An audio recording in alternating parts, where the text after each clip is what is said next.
So Sunil, you've also seen periods of great disruption in India when, the voice cost was done away, you had very low data cost, and you had new players coming in, causing massive market disruption.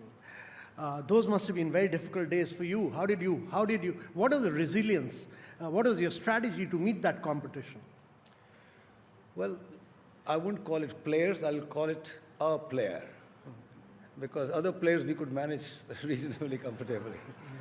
This one player was, of course, difficult. 2002, 2003 was our first encounter, difficult one. The question was not if, the question was when will we shut down?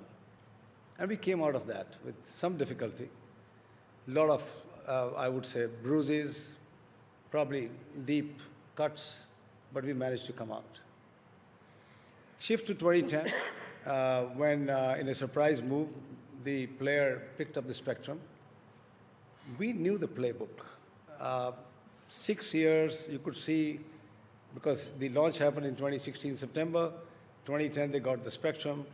These 6 years, we could see the buildup of artillery, the troops. We had time.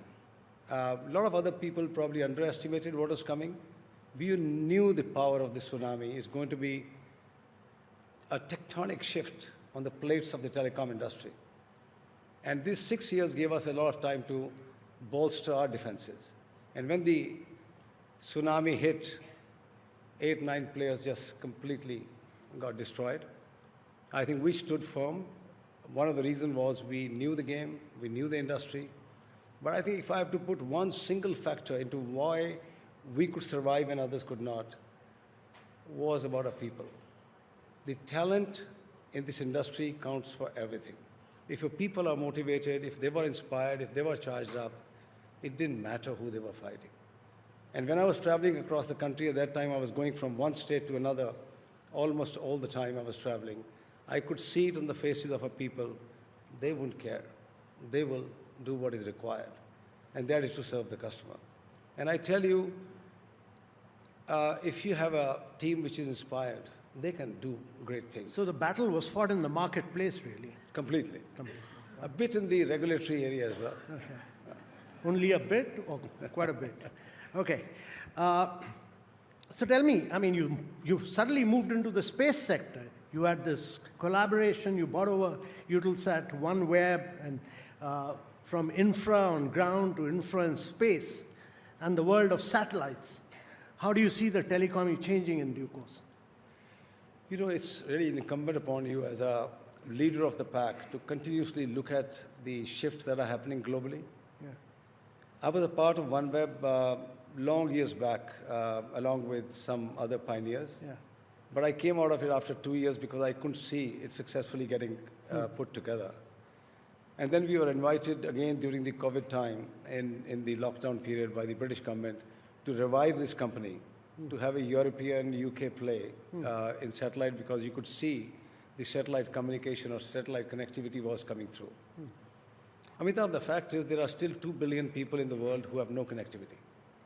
Whatever we may do, and we have been trying, my industry has been trying across the globe, spending hundreds of billions of dollars every year, you can't bring a fiber to them. It's impossible. You can't even bring a radio signal to them.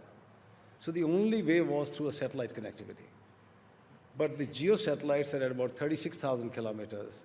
They have a 560 to 570 milliseconds of latency.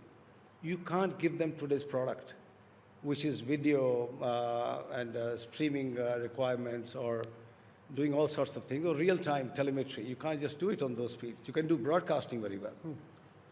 LEO held hope, but it was being questioned all the time. And I would say OneWeb was actually ahead of even Starlink. But then came Elon Musk, and he started falling on the low LEO, 350, 400 kilometer range, putting up thousands of satellites, which we all see now. And the game changed completely.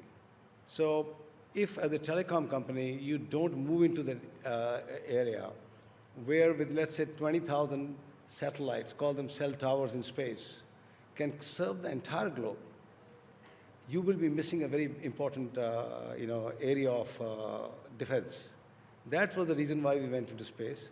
But having recognized that OneWeb will still have a limitation, we have tied up with Starlink. I know. In India, in Africa, you can raise your hand anywhere in the world and you can be connected now. This was the holy grail of our industry. I think that has been firmly established now.